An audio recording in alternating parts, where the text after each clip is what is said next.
নমঃ শিবায়। জয় শিব শম্ভু। বন্ধুরা, এই মুহূর্তে শ্রাবণ মাস চলছে। এই মাসকে বলা হয় দেবাদিদেব মহাদেবের মাস, ভগবান শিবের মাস।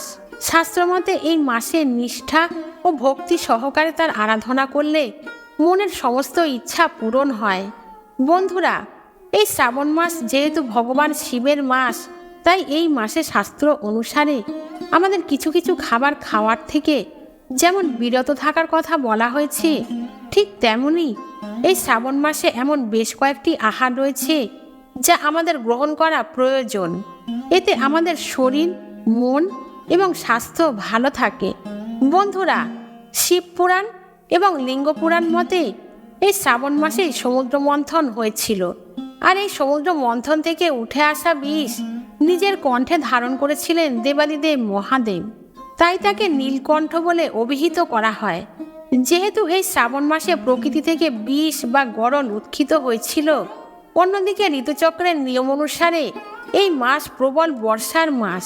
সেই কারণেই এই মাসে কিছু কিছু খাবার খাওয়া থেকে শুধুমাত্র শাস্ত্র নয়, বৈজ্ঞানিক দৃষ্টিকোণ থেকেও এই প্রকৃতির খাবার খাওয়া থেকে বিরত থাকার কথা বলা হয়।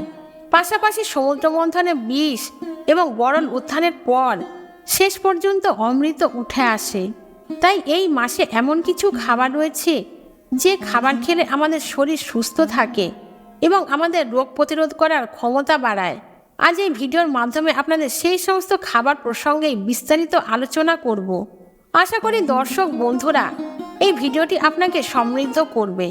নমস্কার দর্শক বন্ধুরা, মা আনন্দময়ী ইউটিউব চ্যানেলে জানাই আপনাদের সুস্বাগতম। বন্ধুরা, সবার প্রথমে আলোচনা করব শ্রাবণ মাসে কোন কোন খাবার খাওয়া থেকে বিরত থাকার কথা বলা হয়েছে, এবং সর্বশেষে আলোচনা করব যে এই মাসে কোন খাবার খাওয়া প্রয়োজন। বন্ধুরা, শিবপুরাণ অনুসারে শ্রাবণ মাসে যে খাবারটি কখনোই গ্রহণ করা উচিত নয় সেটি হলো কাঁচা দুধ। কোনো অবস্থাতেই শ্রাবণ মাসে কাঁচা দুধ খাবেন না, বরং এই কাঁচা দুধ প্রত্যেক সোমবার দিন ভগবান শিবের মাথায় অর্পণ করুন। আর যদি দুধ খেতেই হয় তাহলে অবশ্যই ভালো করে ফুটিয়ে তবেই খাবেন, এবং দুধের সঙ্গে যদি সামান্য হলুদ মিশিয়ে এই মাসে আপনি খেতে পারেন তাহলে সেটি আপনার শরীর ও স্বাস্থ্যের পক্ষে বেশি লাভদায়ক হবে। এই শ্রাবণ মাসে কাঁচা দুধ না খাওয়ার পেছনে যে বৈজ্ঞানিক কারণ রয়েছে তা হলো এই শ্রাবণ মাস যেহেতু বৃষ্টির মাস, তাই এই মাসে কাঁচা দুধ খাওয়া আমাদের হজমের পক্ষে যথেষ্ট বিঘ্ন ঘটাতে পারে। সেই কারণে এই বিধিনিষেধের কথা বলা হয়ে থাকে। তাই চেষ্টা করুন এই মাসে যতটা সম্ভব দুধ এবং দুগ্ধজাতীয় খাবার যেমন দই, ছানা এই সমস্ত খাবার এড়িয়ে যেতে। দ্বিতীয় যে বিষয়টির কথা বলবো তা হলো শিবপুরাণ অনুসারে শ্রাবণ মাসে কোনো প্রকার শাকজাতীয় খাবার গ্রহণ করা একেবারেই উচিত নয়, কারণ এই সময় এই শাকজাতীয় খাবারের মধ্যে পুষ্টির অপেক্ষা বিষের পরিমাণ বেশি থাকে।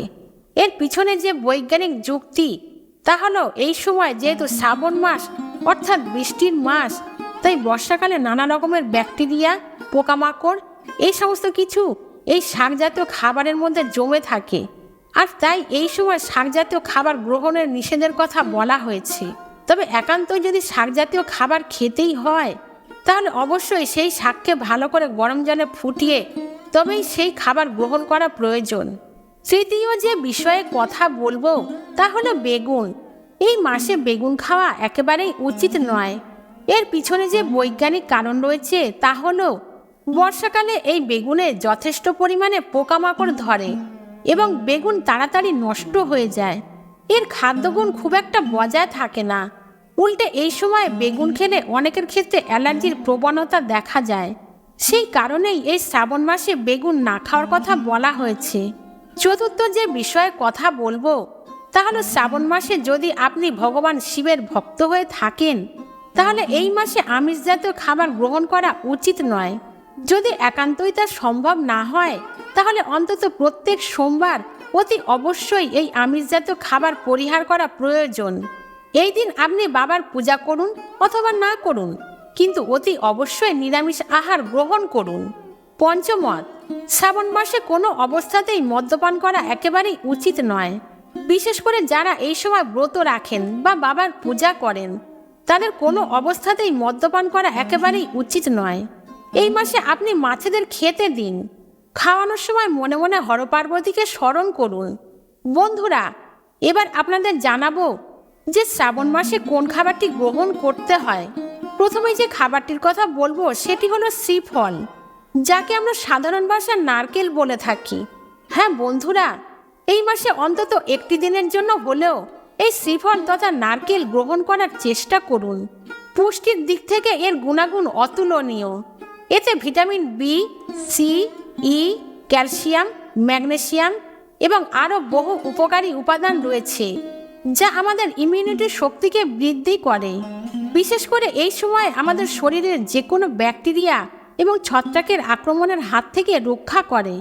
দ্বিতীয় যে খাবারের কথা বলবো তা হলো নারকেলের বা ডাবের জল। বন্ধুরা, প্রত্যেক সোমবার দিন বাবার যে ব্রত রাখছেন তা আপনি এই নারকেল বা ডাবের জল খেয়ে সম্পন্ন করতে পারেন। যদি ব্রত নাও রেখে থাকেন তাহলে এই সময়কালে অবশ্যই ডাবের জল খাওয়ার চেষ্টা করুন।